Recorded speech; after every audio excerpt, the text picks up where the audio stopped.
Est-ce que vous m'entendez bien là? Oui. Donc, je répète, moi je suis physico-chimiste. Et il s'agit d'abord d'une question de santé. Donc, ce n'est pas un banquier qui peut se positionner sur des questions de santé, et ce n'est pas non plus un journaliste qui peut se positionner sur des questions de santé. Est-ce qu'on est d'accord? Ce n'est pas ni un préfet, ni un journaliste, ni un banquier. Mais nous, Alors maintenant, tous bien d'accord. on est tous bien d'accord. Maintenant, justement, moi j'alerte depuis le 18 mars sur ce qui se passe. Et j'ai alerté dès le début sur les conséquences psychologiques sur le développement des enfants. Une conséquence très grave. Même avant qu'on oblige, qu'on aille encore plus loin dans ces non-sens scientifiques, Bien sûr. parce qu'avant d'obliger des enfants à un traitement médical non approprié, il y a l'impact psychologique énorme, parce qu'on est en train de conditionner des enfants au fait qu'ils sont en danger sur Terre du simple fait de respirer. C'est une atteinte psychologique grave. C'est une maltraitance. Et j'alerte et je le dis, puisque justement je suis scientifique et je suis habilitée à parler de questions de santé, depuis le 18 mars, je le dis. Hein. C'est très, très grave. Très bien. Alors oui, je coupe. Donc vous l'avez dit sur vos posts, mais vous l'avez dit où autrement? Ah, moi je l'ai dit sur YouTube, dès le 18 mars. D'accord. Mais maintenant, ce qui se passe, c'est que moi, je mets sur YouTube, et comme tous les scientifiques, les vrais, c'est pas des gens qui vont chercher les caméras. Les vrais scientifiques, Mais oui. les vrais scientifiques, ils font leur travail de scientifique, et puis ils disent des vraies conclusions avérées, ils les mettent à la disposition de tous, et après c'est aux gens de prendre leurs responsabilités. Donc là maintenant, avec vous, je comprends que malgré tout ce que je mets en ligne depuis le 18 mars, hein, c'est pas juste maintenant, il y a peu de gens qui sont informés, alors je reprends les choses de manière à ce que ça soit vraiment très clair pour les parents. Donc il y a d'abord eu une grave atteinte psychologique, dès le départ. Inadmissible. Donc c'est déjà une maltraitance. Bien sûr, tout à fait. On est tous bien d'accord. Alors maintenant, si vous êtes d'accord, s'il y a maltraitance, eh ben on porte plainte.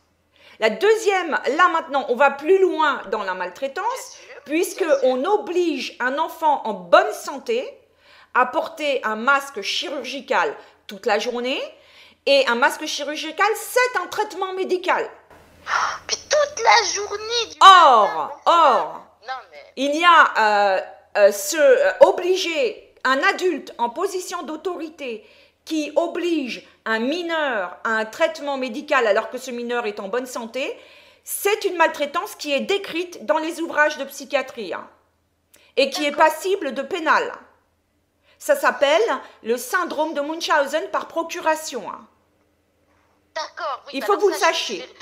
Vous l'avez mis sur votre chaîne de... Là maintenant, je suis en train d'enregistrer notre conversation de manière à ce que justement tous les parents aient une information claire. Donc dès le début de cet épisode, il y a une première atteinte qui est une atteinte psychologique grave au développement de l'enfant. Il est inadmissible qu'un individu en position d'autorité mette dans la tête d'un enfant en pleine croissance qu'il est dangereux pour lui de respirer. Non mais je suis super contente de vous entendre parler comme ça, quoi. Parce que vraiment, enfin je veux dire, les parents, honnêtement, les parents sont perdus. Les parents n'osent pas, parce qu'après, effectivement, les positions vis-à-vis de l'école, vous verrez, mais il y a 90% des gens qui sont dans la peur et qui n'osent pas faire ça, qui n'osent pas faire ça, quoi. Alors, moi, je ne blâme pas les parents, parce que chacun son job. Chacun son job. Et il n'y a aucune raison que des parents imaginent, ne serait-ce qu'une seconde, que des gens qu'ils ont élus pour prendre soin d'eux leur mentent. Mais comment voulez-vous qu'on imagine ça? Voilà. Alors, c'est juste... Voilà, ça c'est vrai. Mais bien sûr, je n'ai jamais blâmé les parents. Jamais. je ne blâme même pas, moi je suis comme vous, je ne blâme même pas les gens qui ne sont pas tout à fait conscients de tout ce qui se passe, parce qu'en fait, je me dis, on leur a tellement menti, on leur a tellement dit, voilà, que ils sont, je dis souvent ça, ils sont comme des gens qui ont été manipulés. Donc, les pauvres. Ça s'appelle abus. Voilà. Ça s'appelle de l'abus. Et l'abus est puni par la loi. Allô? Oui, est-ce que vous m'entendez là? Là, oui, je vous entends. Génial. Alors, je disais, les informations sont en ligne depuis le 18 mars.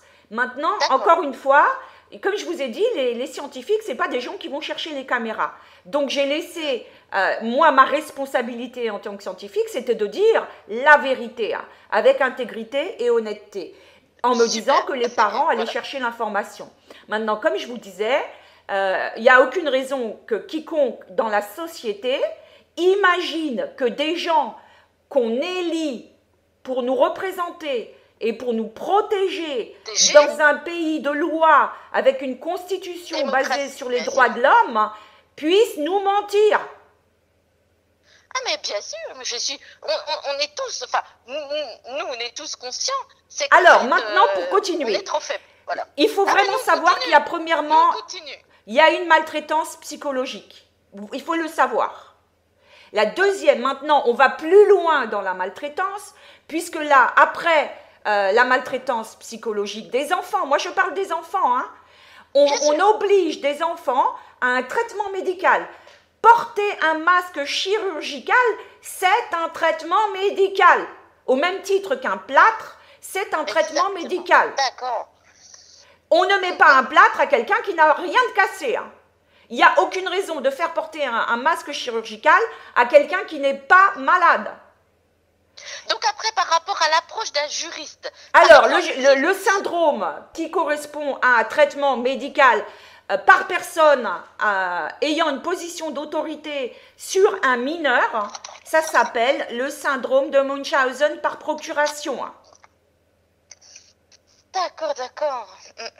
Alors, maintenant, ce n'est ni le président de la République qui a la responsabilité de l'éducation de nos enfants, ni la maîtresse d'école, ni un préfet. Moi, j'ai des petits nièces et petits neveux, quoi. Je vois bien mes neveux, ou mes nièces. Quand je leur dis ça, elles ne... Enfin, comment je veux dire, c'est des bons soldats. Mais attendez, je ne veux pas entendre ça. Les enfants vont écouter d'abord les parents. Moi, j'accompagne des gens constamment, justement pour leur permettre de vivre harmonieusement dans cette vie et de grandir harmonieusement. J'ai une maman que j'ai accompagnée de 3 enfants qui me dit, mes enfants me disent, tu es notre mentor, maman, après l'accompagnement que je lui ai donné. Hein. Parce que c'est ça, les enfants vont d'abord écouter les parents. Mais bien sûr, donc les parents ont un devoir d'assumer l'éducation de leurs enfants. C'est aux parents de transmettre leur compréhension et leur clarté quand autour il y a mensonge. Et je dis bien clairement mensonge. C'est aux parents d'être dans cette intégrité et dans cette clarté quand autour il y a mensonge et abus. C'est de l'abus. Donc c'est aux parents, je ne veux pas entendre, les enfants vont écouter en priorité les parents. C'est ça le fonctionnement de la vie.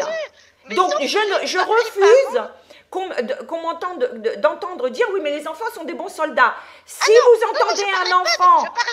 Je parlais pas des parents, des enfants. Moi je parlais des parents qui n'arrivent pas à se défaire de ce qu'ils entendent, de ce qu'on leur dit de faire. Ah non, je parlais pas des Alors, c'est très bien. Des parents. Justement. Je parlais des parents. Les parents n'arrivent pas à se défaire. Mes neveux qui ont 30 ans, qui ont 30 ans, 35 ans, qui ont des enfants, je n'arrive pas à leur faire comprendre. Je n'arrive pas à leur faire comprendre. Ok, donc excusez-moi, mais je croyais que vous me parliez de vos neveux de 5 ans. Non. Ah non, je parle de mes neveux qui ont 30 ans, qui envoient leurs enfants masqués, qui ont 6, 7 ans, 8 ans à l'école. Alors je vous explique. Je n'arrive pas à leur faire... C'est normal. Et je vous explique pourquoi. les questions de maladie renvoient tout de suite à la mort. Voilà, et je vous le dis parce que je suis compétente sur le sujet. Ben, bien sûr. Quand on diagnostique une maladie à quelqu'un, quelle que soit cette maladie, hein, même si c'est... évidemment, si on parle de cancer, tout de suite on comprend que la personne a la peur de mourir, mais même s'il s'agit d'une maladie, je dirais, dont on sait scientifiquement qu'elle n'est pas mortelle, immédiatement, ce qui vient à l'esprit, c'est la peur de mourir. Bien sûr, oui. Il faut que vous soyez vraiment consciente de ça. Donc maintenant, moi je suis quelqu'un qui n'a pas de compétences scientifiques particulières, et il n'y a aucune raison. Moi, il y a plein de choses que je ne sais pas faire, donc il n'y a aucune raison que tout le monde sache tout faire. C'est juste normal, c'est ça une société. Bien sûr, bah oui. Et je regarde la télé, hein, et j'entends un président de la République qui dit « il y a une guerre, vous allez mourir ». Oh là là, non, mais donc je suis un adulte, et ça me renvoie automatiquement à la peur que moi, je vais mourir. C'est normal.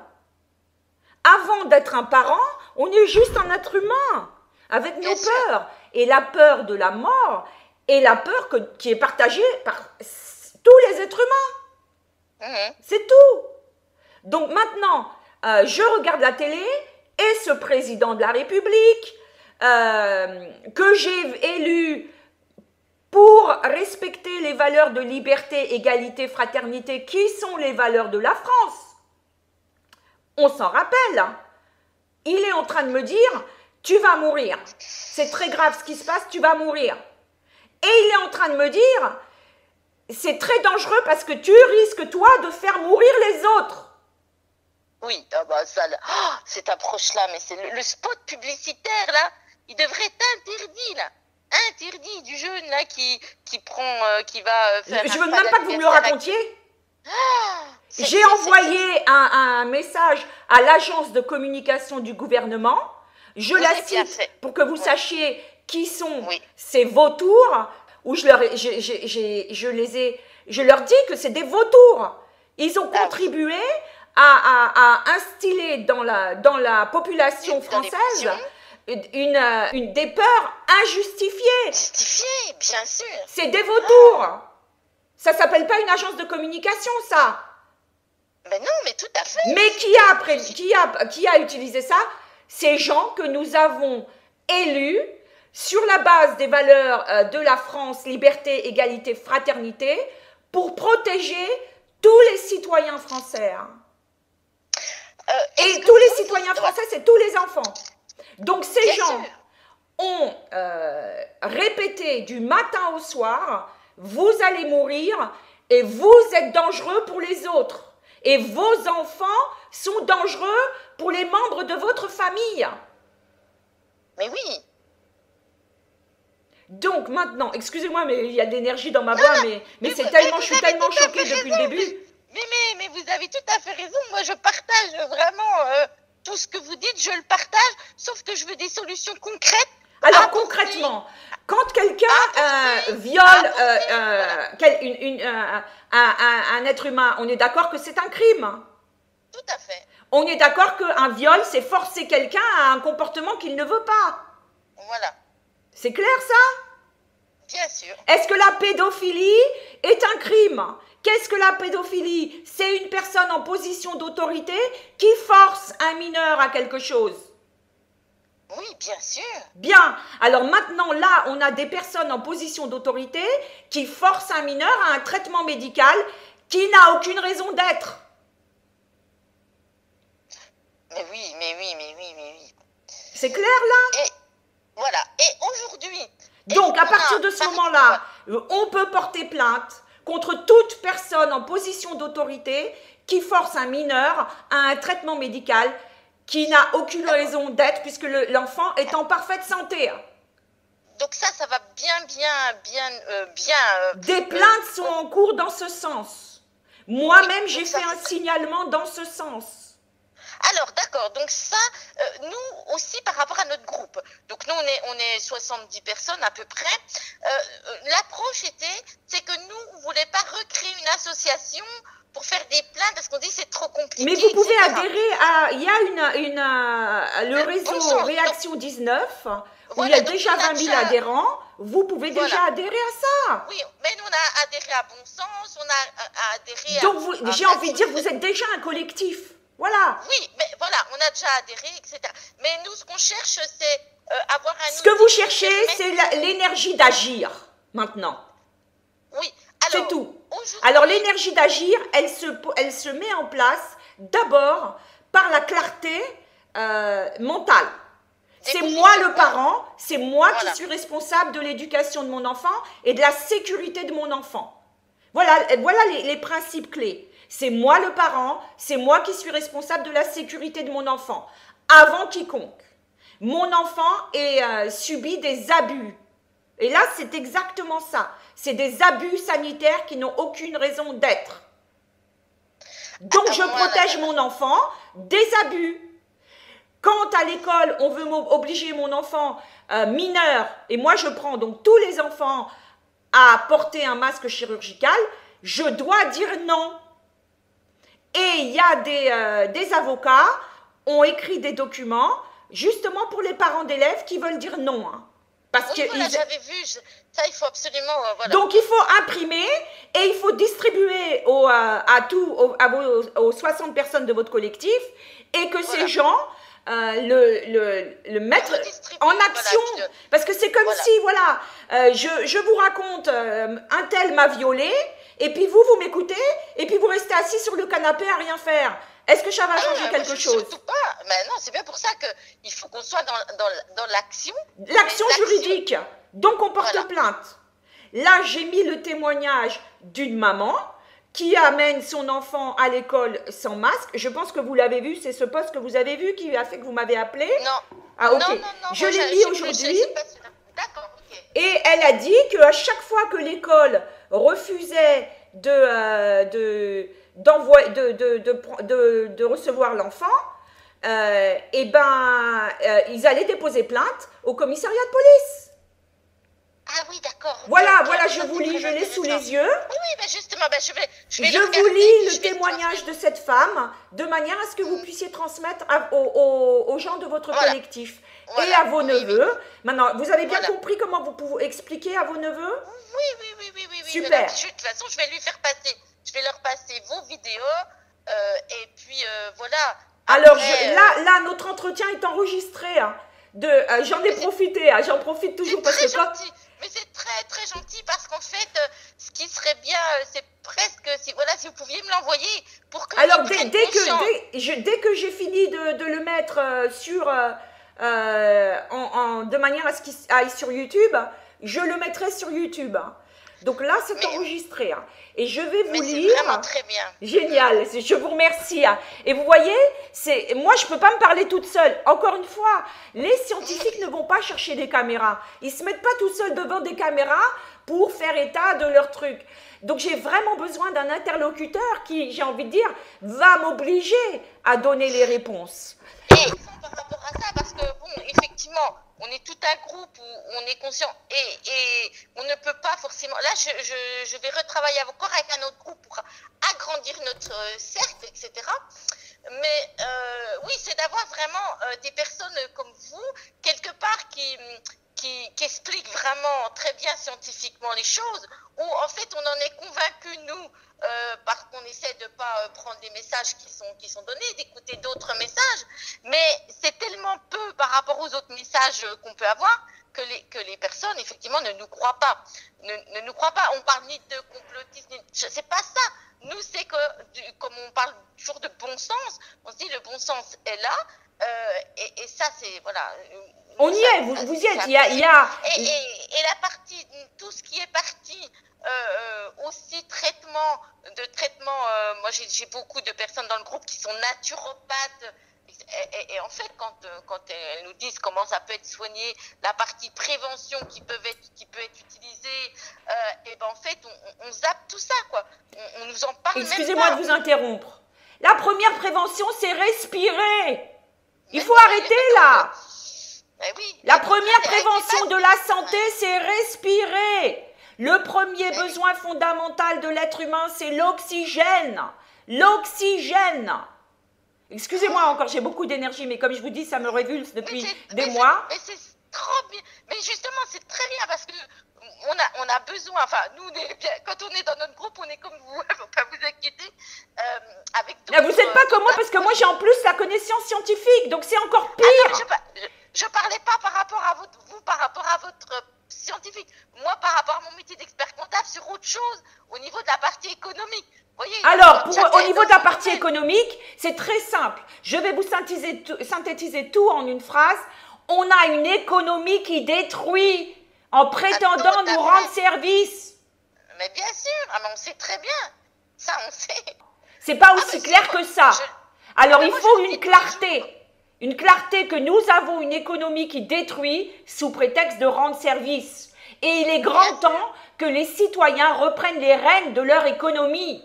Parce que là, ce qui se passe, c'est que ces gens, je répète, que nous avons élus sur la base des principes de la France, liberté, égalité, fraternité, et ils ont été élus par défaut face à quelqu'un qui n'était pas dans ces valeurs de liberté, d'égalité, de fraternité.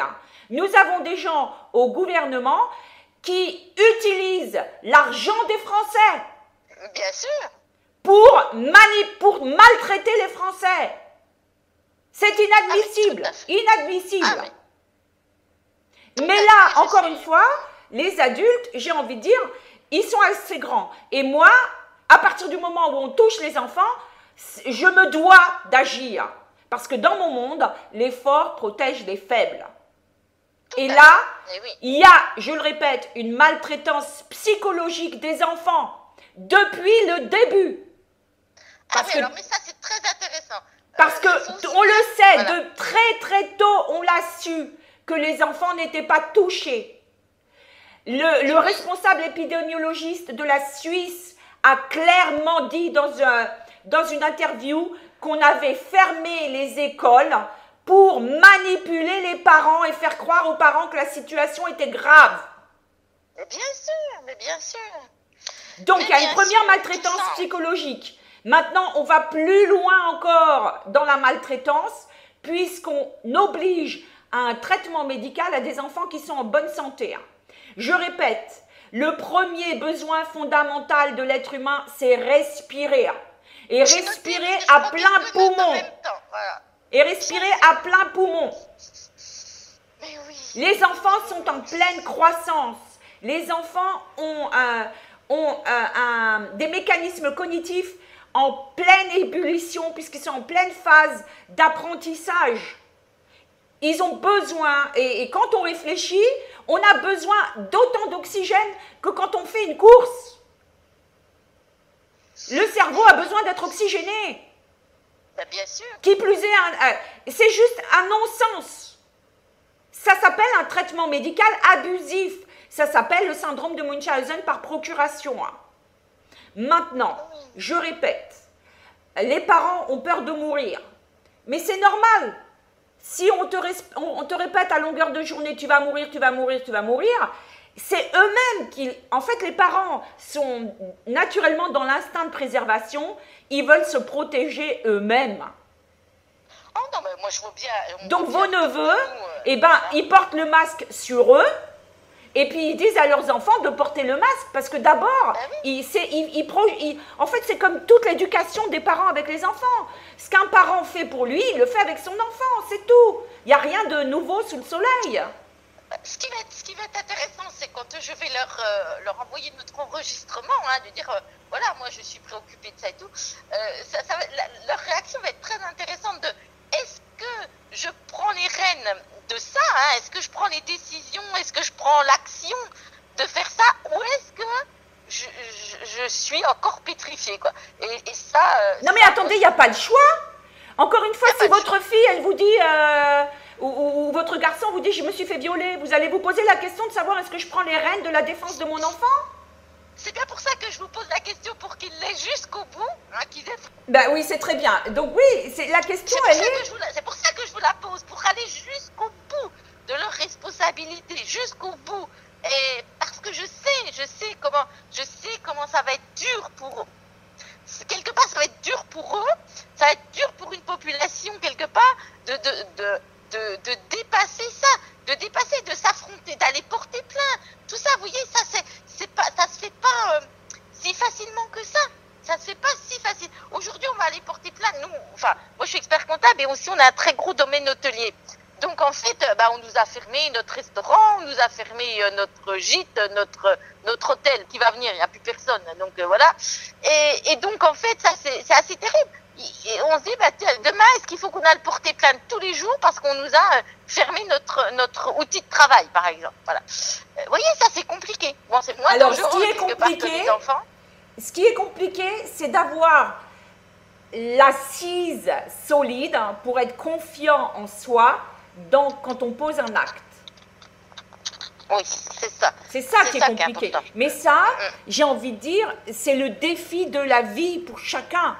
L'affirmation de soi, la confiance, c'est le défi de tout le monde. Bien sûr. Et la responsabilité, nous sommes aussi face à une question de responsabilité, d'arrêter d'attendre que quelqu'un d'autre conduise notre vie. Bien sûr. D'assumer la responsabilité de ses choix, de ses comportements et aussi des résultats qu'on a dans sa vie. Hein. Donc oui, en tant que parent, mais j'ai envie de dire, de fait, un enfant, c'est quand on est parent, j'ai la responsabilité de mon enfant. C'est même ce qui fait la différence entre quelqu'un qui a un enfant et pas d'enfant. À partir du moment où on a un enfant, eh ben notre vie, elle change de tout au tout. On ne peut plus être comme avant. Ben bien sûr. Et puis, là maintenant, il faut aller jusqu'au bout de cette responsabilité et de la responsabilité de la santé. Parce que ma santé, elle est aussi entre mes mains. Et ça va être le changement aussi futur que cette crise aura pu apporter dans les esprits des gens, à comprendre que la santé, ma santé, est entre mes mains d'abord. Bien sûr, bien sûr. D'abord. Avec tous ces comportements alimentaires, etc., etc., quoi. Et ce qui se passe, c'est que les étudiants en médecine, en fait, on croit qu'ils ont une formation scientifique. Mais en fait, ils emmagasinent beaucoup d'informations scientifiques, ce qui est très différent que d'avoir une formation scientifique. D'accord. Et moi, je dis qu'en fait, la formation des étudiants en médecine, c'est une formation pour répondre à question pour un champion. On va emmagasiner beaucoup d'informations scientifiques pour être capable de répondre à des QCM, être capable de répondre à un concours. Et puis, une fois qu'on a bien répondu au concours, on oublie les informations. Mais c'est même pas moi qui le dis, c'est les étudiants en médecine eux-mêmes. Donc déjà, il y a des problèmes au niveau de la formation des médecins eux-mêmes, des futurs médecins, qui ne reçoivent pas, c'est pas vrai, ils ne reçoivent pas une vraie formation scientifique. C'est vraiment une formation qui consiste à emmagasiner beaucoup d'informations scientifiques. Ensuite, ces informations scientifiques sont en plus phagocytées par les laboratoires pharmaceutiques. Bien sûr, ben oui. Donc on a déjà une formation des médecins, des futurs médecins, qui est fausse au départ. Et troisièmement, il faut savoir que les futurs médecins n'ont aucune formation sur les relations humaines. Aucune. D'accord. Ça veut dire que le métier de médecin, c'est essentiellement la relation avec un autre être humain, un autre être humain qui est dans un état d'inquiétude. Bien sûr. Et face à ça, les futurs étudiants en médecine n'ont aucune formation. Rien. D'accord. Alors, j'ai entendu quelqu'un qui m'a dit « Oui, mais on fait des stages auprès de nos maîtres dans les… Mais un stage, ça prouve rien. C'est une cascade. Si le médecin chez qui je fais mon stage n'a pas lui-même reçu de formation sur les relations humaines, comment voulez-vous qu'il vous apprenne quelque chose ?» Non, mais bien sûr. Et puis, voilà, ils vont traiter une maladie, ils ne vont pas traiter l'ensemble… La première chose à traiter en matière de maladie, c'est l'état d'anxiété. Mais oui, mais oui. Moi, j'ai eu quelqu'un qui a acheté mon livre et qui avait mis mon livre de côté, à qui on a diagnostiqué un cancer et qui a eu l'inspiration de m'appeler pour que je l'accompagne dans son processus de guérison. Parce que moi, Alors, sûr, et on a été, d'abord, il a fallu parler du traitement et je ne suis absolument contre aucun traitement. Ça veut dire que pour moi, tout traitement, y compris la chimiothérapie, peut être un traitement valable. Mais si quelqu'un m'avait dit « je veux être de la naturothérapie », j'aurais dit aussi oui. Parce que justement, je ne vais pas développer ici les principes. Ce qui importe, c'est que la personne soit en accord avec son traitement. Exactement. Donc, cette personne qui a eu un cancer, diagnostiqué un cancer, elle a choisi la chimiothérapie et durant tout son processus, je l'ai accompagnée. Et tout mon travail lui a été de lui expliquer comment elle avait pu, à partir d'un corps en bonne santé, arriver à développer des symptômes de cancer, ce qu'on n'enseigne pas aux étudiants en médecine. Mais ça, c'est trop, c'est super ça, mais voilà. Donc nous avons travaillé là-dessus et mon travail aussi consistait à la rassurer. Ça veut dire qu'elle avait la présence d'esprit de m'appeler avant d'aller voir le médecin, ce qui est déjà grave, ce qui montre le climat dans lequel sont les gens avant même d'aller voir le médecin. Le climat de confiance, c'est grave. Et elle avait et mon travail consistait, comme vous constatez, j'ai beaucoup d'énergie, consistait à lui transmettre cette énergie de confiance en elle, de manière à être capable de faire face à la peur du médecin. Mais ça devient fou, ça. C'est le système de maladie qu'on a en place. Et c'est le système, l'enseignement qu'on transmet aux futurs étudiants en médecine. J'ai envie de dire, ils sont à plein d'autres rangs que les autres. Pourquoi voulez-vous qu'un étudiant en médecine n'ait pas peur de la mort? Il a peur de la mort, comme tout le monde. Bien sûr, bien sûr. Maintenant, il va à l'université. Pourquoi voulez-vous qu'il remette en cause l'enseignement qu'on lui transmet? Il n'y a aucune raison. Ah mais moi je suis tout à fait d'accord, bien sûr. Mais après, comment reprendre la main sur l'éducation? Par la responsabilité. Hein. Bravo, c'est excellent votre question. Comment reprendre la main? Là, on reprend la main par la responsabilité. Mon corps m'appartient. Et je vous remercie de cette continuité parce que la clé, c'est mon corps m'appartient. Et le problème là, de ces gens que nous avons élus, je le répète, nous les avons élus en tant que représentants de tous les citoyens français sur la base des valeurs de liberté, d'égalité, fraternité, ils sont en train de s'accaparer notre corps. Mais oui. C'est juste anticonstitutionnel. Mon corps m'appartient. Voilà, je suis très contente que ça soit enregistré. C'est ça que vous devez dire aux gens qui vous entourent. Mais bien sûr. Ton corps t'appartient. Mais c'est le principe même de l'abus. Quand quelqu'un force quelqu'un, un viol, c'est un abus sur le corps de l'autre. C'est un abus. Mon corps m'appartient. C'est comme ça qu'on reprend la main sur sa santé. Hein. Et on reprend la main sur sa santé en revenant aux fondamentaux qu'on ne va pas enseigner dans les écoles de médecine parce que ça ne sert pas à l'industrie pharmaceutique. Exactement. Le corps est biologiquement conçu pour la santé. C'est tout. Non, mais... De la rencontre d'un ovule et d'un spermatozoïde, en passant par un embryon, un beau bébé, un enfant qui apprend à marcher, et pour devenir un adulte d'1,80 m, le corps sait faire. Mais oui. Il faut revenir aux fondamentaux, il faut revenir au bon sens. Le corps est biologiquement conçu pour la santé. Le corps sait faire. Et justement, parce que je suis physico-chimiste, je sais les milliards d'interactions biophysico-chimistes qu'il y a dans le corps. Ah ben ça, c'est génial. C'est pour ça que j'ai voulu d'abord comprendre la santé. Moi, je ne fais pas n'importe quoi. Hein. Quand j'ai travaillé dans 2 grosses entreprises françaises en tant que chimiste, quand on a voulu me faire dire que les conditions étaient des conditions de sécurité. Quand on a voulu me faire dire que c'est quelque chose était scientifique, j'ai répondu non. Évidemment, dans ces deux grosses entreprises, on n'a pas transformé ma mission en embauche, mais je m'en fous.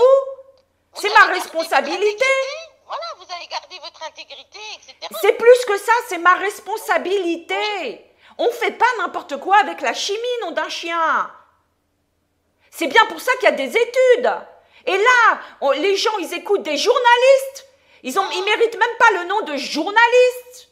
C'est des bonimenteurs. Comme si ce qu'ils disaient, ça avait valeur de faits scientifiques. Mais c'est quoi? C'est honteux, ça. Et là, on revient toujours à responsabilité. Oui. Ça, c'est compliqué. Hein. C'est pas compliqué, justement. N'entrez pas là-dedans. C'est très simple. Le corps est biologiquement conçu pour la santé. Hein. De la rencontre d'un ovule et d'un spermatozoïde, le corps sait faire pour arriver à un beau bébé et un adulte en pleine santé. Hein. 98% des enfants naissent en parfaite santé. Hein. Mais oui. Il faut arrêter de se laisser manipuler par l'industrie médicale qui met dans la tête des gens, le corps ne sait pas, le corps est faible. Le premier besoin fondamental de l'être humain, c'est l'oxygène, c'est respirer.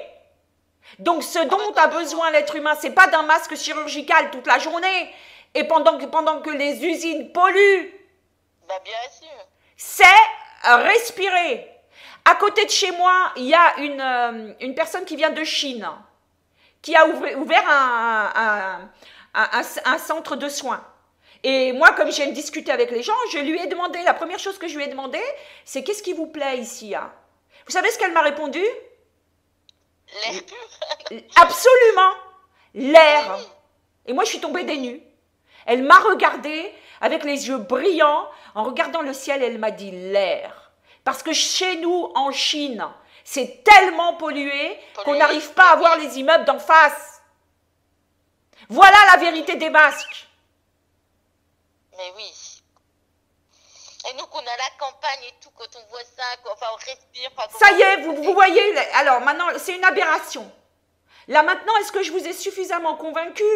Est-ce que j'ai réussi à vous donner les arguments qui pourront convaincre les gens de cette folie? Enfin, notre groupe et moi, en l'occurrence, parce que je ne dirais pas que je suis le porte-parole, mais c'est moi qui ai initié ce groupe, etc. Assumez votre rôle de porte-parole, de la même manière que j'assume mon rôle. Exactement. Donc, c'est ce que je fais. Donc, recevez l'énergie pour que vous ayez cette énergie de pouvoir transmettre. Ah, mais moi, ça je l'ai, il n'y a aucun souci, parce que ça, Est-ce que vous pensez que vous pourrez convaincre vos neveux maintenant, hein? Ah ben ça va être de ma responsabilité. Bravo, vous avez utilisé le mot. Ça va être de ma responsabilité. Hein. Voilà, moi si je veux que ma fille ou mon fils avance dans le monde en toute sécurité, c'est à moi, ma responsabilité, à moi, parent, de leur transmettre une énergie de sécurité en eux hein, et de confiance en eux. Très bien. Parce que là encore, on parle du harcèlement scolaire. Et je vois sur les Facebook des parents qui accusent les autres parents. Les enfants sont les reflets des parents. Mais oui. Donc, il faut que les parents soient en sécurité eux-mêmes pour pouvoir transmettre la sécurité à leurs enfants. Il n'y a rien à craindre sur Terre. Je le répète et je le dis en tant que scientifique pur et dur. Il n'y a rien à craindre sur Terre.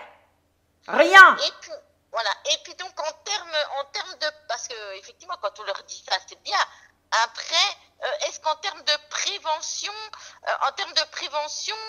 bon après par rapport la prévention c'est la joie. La prévention c'est le bien-être. Et c'est incroyable parce que toutes les mamans savent ça. Quand un bébé vient au monde, il est bébé. Dès qu'il pleure, la maman va voir le bébé et va voir ce qui se passe. Il a froid, il a chaud, il a faim. Pourquoi? Parce que le signal de bien-être est intrinsèque au corps humain. C'est même la définition de la santé. État de bien-être complet, mental, physique et social. Et il y a le et social dedans. C'est Voilà, pour ça qu'étudier la santé ne se fait pas en un claquement de doigts, parce qu'il y a beaucoup d'implications. Hein. Mais par contre, tout le monde, je dis bien tout le monde, a l'outil pour être en parfaite santé, et c'est son sentiment de bien-être. La responsabilité collective est le choix de notre économie. Nous avons mis en place une économie qui détruit en prétendant nous rendre service. C'est à nous les citoyens de dire non, ça suffit comme ça. C'est à nous les citoyens de dire nous ne voulons plus de pollution. C'est le premier critère. Exactement. Bien sûr. Il faut arrêter avec le réchauffement climatique. Parce que là, je vois des gens qui paniquent les gens, la Terre et tout. La Terre, elle était là avant nous. Elle n'en a rien à faire de nous, elle sera là après nous. Ce dont nous devons prendre soin, c'est d'abord des humains. Et en prenant soin des humains, nous prenons automatiquement soin de la planète. Ben oui, bien sûr. Et là, ces gens, ces vautours qui sont au gouvernement, parce que maintenant, je n'ai plus d'autres noms pour ça, c'est une trahison des citoyens français. Je dis bien, c'est une trahison des citoyens français, de ces gens que nous avons élus et que nous payons et qui utilisent notre argent pour maltraiter nos enfants. On va aller faire le tour des meetings, Madame Atia. Oh, on va aller faire ça. Non, mais attendez, c'est quand même pas croyable, quoi, ça. Que les citoyens n'entendent pas que des bêtises, que ce qu'on leur raconte tout le temps, quoi. Dans cette information qui est plus de l'information, quoi. C'est pas de l'information, c'est des vautours. C'est des vautours. Il n'y a pas d'autre mot. Et encore une fois, je ne blâme pas les citoyens. Parce que les citoyens, c'est... En fait, le truc, on est là, on est vraiment avec des prédateurs. On est en présence de prédateurs. Prédateurs, mais c'est tout à fait ça. Le problème, on présente Bill Gates et Jeff Bezos et Mark Zuckerberg comme des modèles de réussite à nos enfants. C'est des prédateurs. Monsieur Jeff Bezos a détruit tout un réseau social, tout un réseau humain, de chaleur humaine. Bien sûr. Mais on le présente comme un modèle. Il faut qu'on arrête avec ce modèle de prédation. Et ça ne passera que par la responsabilité des parents et de tous les citoyens. Et une voix claire et haute. Nous refusons une économie qui détruit sous prétexte de nous rendre service. Le premier besoin fondamental de l'être humain, c'est l'oxygène. Et nous demandons, et pas pour le réchauffement climatique. Je veux même pas qu'on me parle du réchauffement climatique. J'en ai marre que les bobos me parlent du réchauffement climatique. Mais bien sûr. J'en ai marre qu'on mette en avant une petite fille de 16 ans qui est malheureuse. La vérité, c'est que quand on prend soin des humains, on prend automatiquement soin de la planète. Vous savez qu'à l'école, ils montraient aux enfants, mais aux petits-enfants, 6, 7 ans, 8 ans, je sais pas, les pauvres ours blancs qui étaient sur la banquise, sur un petit bout de glace, et qui coulaient puis qui se noyaient. Et les enfants, quand ils rentrent d'école, ils disent aux parents, il faut trier les déchets, Parce que les enfants, justement, c'est la preuve que les enfants sont le reflet des adultes. Donc c'est aux parents d'assumer leur responsabilité d'éducateur. Oui. Voilà, ma fille, je veux que ma fille, elle avance en sécurité dans le monde. Comment je fais? Eh bien, je dois être moi-même en sécurité. Hein. Voilà. Et je ne dois pas attendre de quiconque qu'il diffuse la sécurité à mon enfant que moi, je n'ai pas développé dans ma vie. Hein. Ah, bah bien sûr. Donc, j'espère que là, je donne des éléments de sécurité. Il n'est pas dangereux d'être sur Terre. C'est faux, c'est un mensonge. Il faut que vous sachiez bien, puisque notre entretien continue, hein. La France est le 3e exportateur mondial d'armes. Après les États-Unis et la Russie, il me semble. Même la Chine arrive en 5e position. Le problème, c'est que la Chine, il y a 1 milliard d'êtres humains. Plus d'1 milliard d'êtres humains. La France, c'est juste 67 millions de Français. Ça veut dire que la France est le premier terroriste. Le premier des terroristes au monde. Nous, les Français, nous sommes le premier pays de terroristes au monde. Là, c'est la vérité. Comme vous me dites ça. Mais oui, c'est la vérité parce que j'ai les frissons, comme vous dites ça. On est d'accord, mais je veux que vous ayez les frissons. Ça fait des années que je mets en garde contre ce positionnement, ce triste record. Mais là, maintenant, il faut être clair. On ne peut pas s'étonner qu'il y a une crise qui vienne comme ça en France, alors que nous en sommes les instigateurs. Nous, les Français. Nous sommes les premiers terroristes au monde. Ça, c'est la vérité des faits. Tout à fait. Les terroristes ne sont pas à l'extérieur de chez nous. C'est nous les premiers terroristes. Mais bien sûr, mais bien sûr. Et ce qu'il faut savoir, c'est que là, je reviens sur l'attaque du professeur, c'est un fait divers. Nous avons un président de la République qui fait des obsèques nationales à un chanteur, mais où on va là? À un chanteur de variété, obsèques nationales. Mais dans quel monde on est là? Mais oui, mais non mais... Dans quel monde on est? Et un hommage national à quelqu'un, je suis désolée pour lui, de la manière dont il s'est fait agresser, mais c'est un fait divers. Mais bien sûr. Et on l'utilise pour continuer à faire peur à la population. Mais oui, mais c'est inadmissible. Je n'ai pas de mots pour décrire cette ignominie. Et les députés sont complices de ça.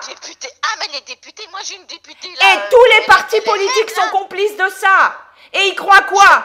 Qu'on va voter pour eux après? Je vais l'inviter personnellement pour lui faire écouter notre conversation. Afin voilà, il faut réveiller les députés, mais c'est pas possible. Enfin, ils ont prêté allégeance. Ah, mais il y a des plaintes qu'ils ont en cours. Je vais porter plainte pour maltraitance. Que ça soit clair, hein? Bien sûr, tout à fait. C'est de la pure maltraitance, position d'autorité et inéligibilité définitive. Nous sommes toujours dans un pays de loi et nous sommes toujours dans une constitution avec des lois qui sont là pour protéger les citoyens, tous les citoyens, mais oui. de zéro à jusqu'à ce qu'ils quittent la terre. Et là, on maltraite les plus faibles d'entre nous. C'est pour ça que vous voyez que j'ai tant d'énergie dans ma voix. C'est juste inadmissible. On s'en prend aux enfants. On s'en prend aux personnes âgées. C'est pour ça que c'était intéressant par rapport enfin de vous écouter parce que puis de prendre cette énergie et puis ces informations parce qu'en fait moi j'ai tout ça sauf que je n'avais pas tous les éléments vraiment comme vous me les donnez et donc c'est ça qui m'intéresse. Après je sais quoi véhiculer tout. Moi j'avais besoin justement de quelqu'un comme vous qui me donne même si on en collecte ailleurs des vraies informations. Mais vraiment de personnes comme vous, quoi. Parce que sinon. Mais c'est normal, vous inquiétez pas. À l'intérieur de nous, en tant qu'être humain, intrinsèquement, nous savons ce qui est juste. Nous savons, mais bien sûr. Et je suis tout à fait consciente de ma position et d'être porte-parole. Moi, au contraire, j'assume pleinement mon rôle de porte-parole. Dans le sens merveilleux du mot porte-parole. Je porte la parole de plein de gens. Mais oui. Et c'est un honneur pour moi. C'est un service. Et c'est pour ça qu'on est face à des vautours. Parce qu'ils ne sont pas dans le sens de service à tous les citoyens. C'est de la prédation. Alors je répète, mon corps m'appartient. Voilà, c'est basique, c'est fondamental. C'est le premier, c'est ce qui fait qu'on n'est pas des esclaves. Mais bien sûr. Maintenant, mon corps m'appartient. Alors, puisque mon corps m'appartient, j'ai la responsabilité de mon corps. Point. Ben oui. Bon, nous allons aller porter la bonne parole auprès de tous mes contacts qui attendent de l'info, qui attendent des choses plus factuelles pour comprendre, pour faire des actes. Moi je dis faites dans l'action. Donc les actes, on est d'accord, c'est porter plainte. Exactement. Les actes, c'est porter plainte. Et je vous relis le témoignage de cette maman alors je vous l'ai dit, suite à la mobilisation des parents de l'école Jacques Prévert à Plaisance du Touche, département numéro 31. Aujourd'hui, La directrice de l'école a reçu la permission par le directeur académique des services de l'éducation nationale de la Haute-Garonne d'accepter dans l'enceinte de son établissement les enfants sans le port masqué à compter du mardi 10 novembre 2020. Ne lâchez rien, c'est la maman qui parle, et moi aussi. Oui. Comment en sommes-nous arrivés là? J'ai lancé un appel à manifestation pour vendredi. J'ai relayé l'information sur les groupes Facebook de ma ville. Les parents ont tenté de déposer leur enfant sans masque à l'école. À chaque refus, ils sont repartis avec leur enfant et sont allés déposer une main courante au commissariat. Évidemment, tous les échanges, que ce soit avec la directrice de l'école, les représentants de la préfecture, la gendarmerie, la police municipale, sont restés courtois et tout s'est toujours déroulé dans le calme. À vous de jouer. Très bien. Très, très bien. Nous sommes toujours, rappelez-vous, nous sommes toujours dans un pays de loi et dans une constitution. Et ces lois et cette constitution sont là pour nous protéger. À nous de faire comprendre aux vautours et aux prédateurs que nous ne laisserons pas maltraiter notre constitution et nos lois et notre démocratie, que les valeurs de la France ne sont pas « je te vole et j'abuse », mais liberté, égalité, fraternité. Mais oui. Ok. Bon, ben, je vais aller porter la bonne parole. Donc, vous allez m'envoyer notre enregistrement. Je la mets en vidéo dès maintenant et je vous envoie le lien. Et je poste directement sur YouTube et je vous envoie le lien. Super, merci. C'est moi qui vous remercie. Voilà, c'est ça une équipe. Donc, j'hésite pas. Je vous rappelle, je vais faire un brainstorming sur notre groupe et puis... Allez-y, vive les enfants, vive la santé. Oui, d'accord, merci beaucoup. Je vous en prie. À bientôt. Merci. Au revoir.